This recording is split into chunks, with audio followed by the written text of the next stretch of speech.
Assalamualaikum warahmatullahi wabarakatuh. Perkenalkan, nama saya Indah Puji Lestari dengan NPM 1712037. Di sini saya akan menyampaikan sebuah pendapat terkait dengan paparan materi yang telah terlampir pada mata kuliah Perspektif Global bab 9 dan 10. Terkait dengan pembahasan tentang pandemi COVID-19 dan juga Indonesia sebagai negara jajahan kekayaan Indonesia yang diperebutkan dunia 1, 2, dan 3. Pandemi COVID-19 yang terjadi di negara Indonesia dan bahkan sampai ke seluruh penjuru dunia belahan luar negeri lainnya juga mengalami hal yang serupa. Ada yang berasumsi bahwasannya virus ini adalah opini semata sebagai opsi dagang oleh masyarakat Cina guna meningkatkan perekonomiannya. Namun belum diketahui pasti secara detail kebenarannya. Virus ini memang keberadaannya benar adanya, tidak dibuat-buat. Gejala saat terjadi Gejala saat terjadinya infeksi virus corona yang menyerang pernafasan ditandai dengan adanya suatu perubahan suhu yang bisa dikatakan di atas suhu normal, demam, batuk kering, nyeri tenggorokan, kesulitan bernafas atau sesak nafas. Biasanya untuk orang yang sudah terinfeksi, rata-rata gejala akan muncul setelah kurang lebih 5-6 hari, tetapi juga ada yang hingga 14 hari setelah terinfeksi. Kapan pandemi COVID-19 berakhir belum diketahui secara pasti, karena adanya peningkatan kurva yang semakin tinggi untuk di negara Indonesia sendiri. Namun, ada sebuah pernyataan dari beberapa sumber, yakni adanya akhir pandemi terbagi menjadi dua, yaitu akhir pandemi secara medis dan akhir pandemi secara sosial.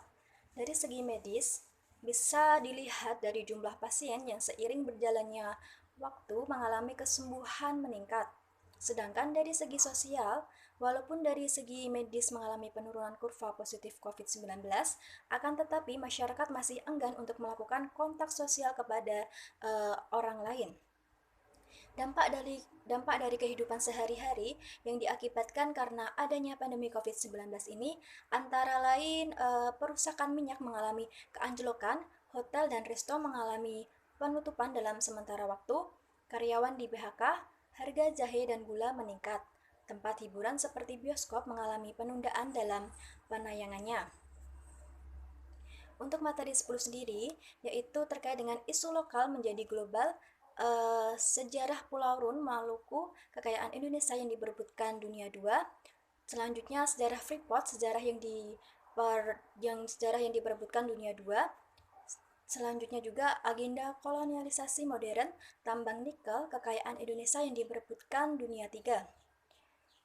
Banyaknya kekayaan alam yang ada di Indonesia sendiri menjadikan pesona daya tarik bagi negara asing dalam pengelolaan sumber daya alamnya.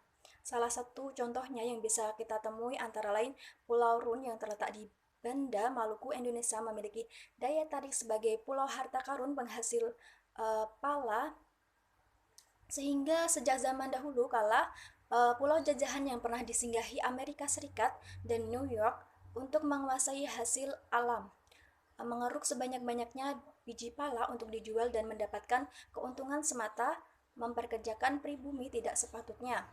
Setelah adanya bangsa luar menguasai negara pribumi, adanya suatu penambangan emas yang ada di Papua menjadikan negara membentuk sejarah dengan sebutan Freeport Indonesia, yang sebelumnya dijajah dengan dipimpin oleh Alan Dulles, memiliki pemikiran curang yakni menjatuhkan Soekarno agar semata mendapatkan surat izin pertambangan sehingga dapat mengeruk hasil bumi tersebut sebanyak-banyaknya.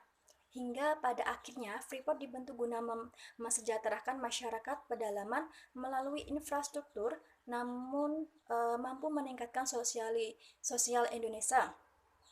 Karena dalam pembangunannya, Freeport sendiri mendirikan pendidikan, kesehatan, serta membuka peluang kesempatan kerja bagi masyarakat lain di seluruh penjuru dunia Indonesia. Sekian, terima kasih.